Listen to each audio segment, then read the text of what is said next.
everyone, welcome back to Bookish Blonde. It's Jen. So today's video we're going to talk about my fall TBR jar. I love doing this, as you know. Before we pick my new prompts for the fall season, let's talk about how summer went. So we had eight books with 8 prompts. I read 4. So I read 4 in my winter TBR, and then for spring I only read 3, so that's an improvement. I'm hoping I can do a little bit better with my fall and read at least more than half, but we will see. So the 4 I did read for summer was, the first one was Great and Precious Things by Rebecca Yarros. This was for the prompt Friends to Lovers trope. I really enjoyed this. My thoughts will be in my wrap-up. And also Finley Donovan Rolls the Dice. This prompt was Amateur Detective. I had a lot of fun with this. I'm still enjoying the series. It's a great palate cleanser.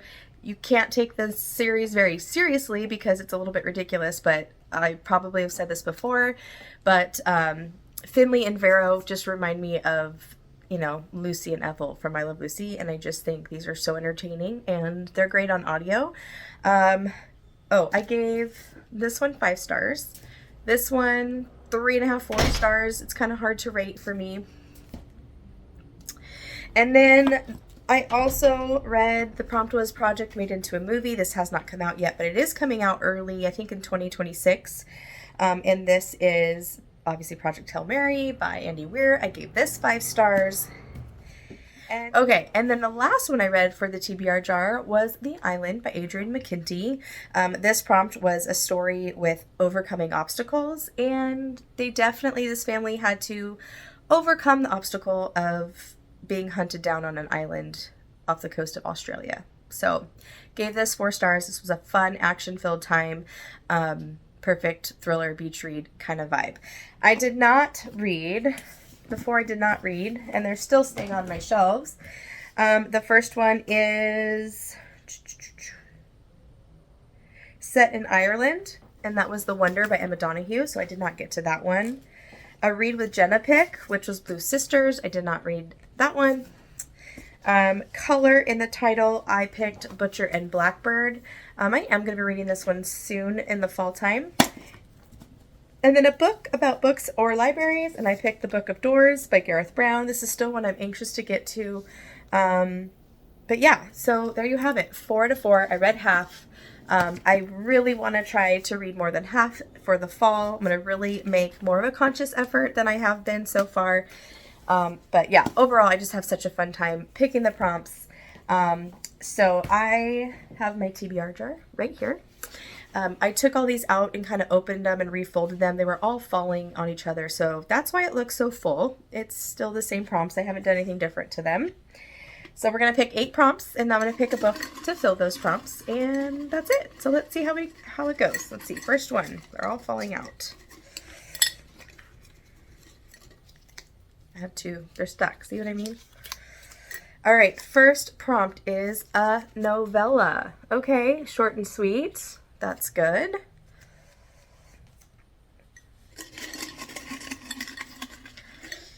All right. Second prompt is a book about siblings. There you go. Book about siblings. Third pick. It's going to be green.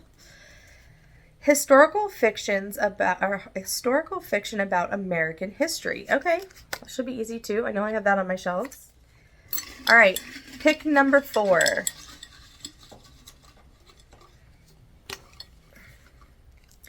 A book with a 1-word title. Let's draw number 4, 1-word title.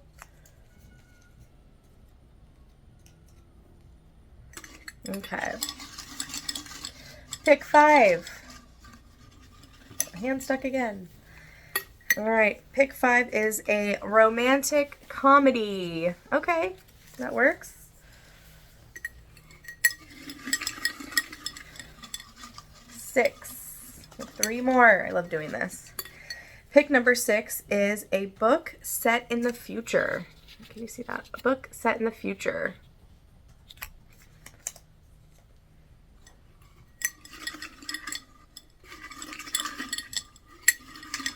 All right, pick number 7. Oof. Multiple point of views, multiple POVs. That should be easy to find one. All right, last pick for fall TBR jar. This will be till next year. Let's see. Pick number 8. Book about a road trip or a long voyage. Okay. Fantasy comes to mind, of course. There you go. Okay, the camera might be a little bit different, but I moved my whole tripod when I got up to find my book. So, sorry about that. Okay, prompt 1 was a novella. So, for that, I picked Beauty by Sarah Pinborough. This is under 200 pages, so I don't know what the, definition of novella is. So I hope I'm getting this right. Novella just means a short story. I hope it's not a short story that is part of a bigger series. Sometimes we see those with our series, so I hope this works, but I'm going to make it work. So this is a retelling of Sleeping Beauty. It says you think you know the story, and it's a wicked retelling of the classic tale. Nothing is quite as you remember it. So I'm very excited to give this a shot for that one. Prompt 2 is a book about siblings. And because it's fall and I'm in the spooky murder, mystery, horror season coming up, I'm going to pick Brother by Anya Alborn. This is one that has been on my TBR forever. And Amber from Books and Beaches bought this for me for my birthday last November, so almost a year ago. But this one is about Michael, who's a 19-year-old, which is a little bit weird. I do have a son named Michael who is also 19, so we're going to look past that hopefully. But he is different than the rest of his family. He doesn't take pleasure in the screams that echo through the trees. Michael wants normalcy, and he's sure that someday he'll see the world beyond West Virginia. When he meets Alice, a pretty girl working at a record shop in the small nearby town of Dahlia, he's immediately smitten. For a moment, he nearly forgets about the monster he's become. But his brother, Rebel, is all too eager to remind Michael of his place. So I think this family goes around killing girls, and I'm guessing maybe sweet little Alice is their next victim. So that's for that one. All right, for historical fiction, prompt number 3, about American fiction, I picked The Reformatory by Tananarive Due. I hope I'm saying her name right. If I'm not, I'm sorry. But this one is just one that sounds so good. It covers the Dozier School for Boys. It takes place in the South. We're following Robbie, who's a 12-year-old. He is sentenced to 6 months at the Gracetown School for Boys for kicking the son of the largest landowner in town in defense of his older sister, Gloria. So begins Robbie's journey further into the terrors of the Jim Crow South and the very real horror of the school they call the Reformatory. We're going to leave it at that. I don't want to hear, but this is obviously based on a true story, and I'm probably going to be appalled by this part of our history as I read this book. Takes place in 1950, and I'm just excited too because I've heard so many good things about this author, and I've never read her, so this will be a first for me. So there's that one. All right. For prompt number 4, it was a book with a one-word title. And for that, I'm going to go with Creep by Jennifer Hillier. I don't own a physical copy, but I'm going to be reading it on my Kindle. Reading Jennifer Hillier to 0 was a, goal I kind of set for myself this year. If I don't make it, I don't make it. I have read Wonderland this year, so I think I have Butcher, Creep, and Freak, I think, are the only 3 left by her I need to read, so this will help with that goal. So I'm very excited about that. Okay, prompt 5 is a romantic comedy. I'm assuming this will be funny. I think this will have funny banter. And this is The Pumpkin Spice Cafe by Lori Gilmore. This is like all the rage. I bought this recently, and now they have a hardcover copy that has pumpkins on the sprayed edge. It's so cute. And I'm like, okay, I'm going to read the book first. If I love it, then I can buy the copy that I really like. This is still beautiful. It's got the gold leaf foiling on there. An ugly sticker that I need to take off. But this one is a small town romance. We are following Jeannie. She moves back home to a small town of Dream Harbor, looking for a fresh start away from her dull desk job. We have obviously a coffee shop, Pumpkin Spice Cafe. And then we have Logan, who's the male interest, and he's a local farmer who avoids all Dream Harmer's gossip.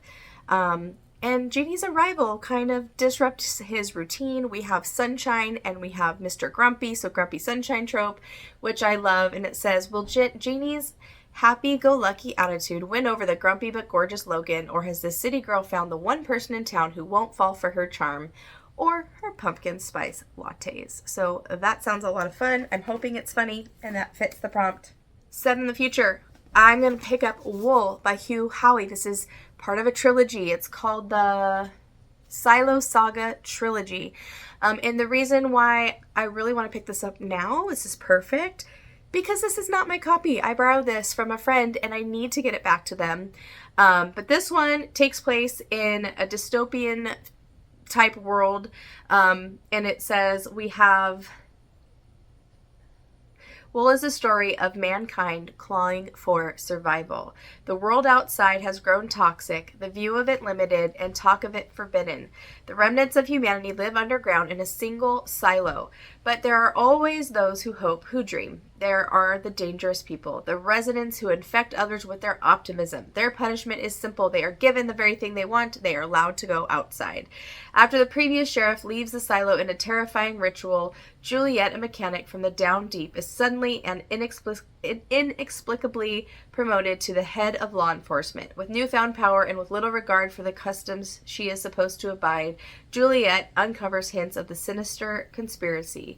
Tugging this thread may uncover the truth, or it could kill every last human alive. So, very high stakes in this one.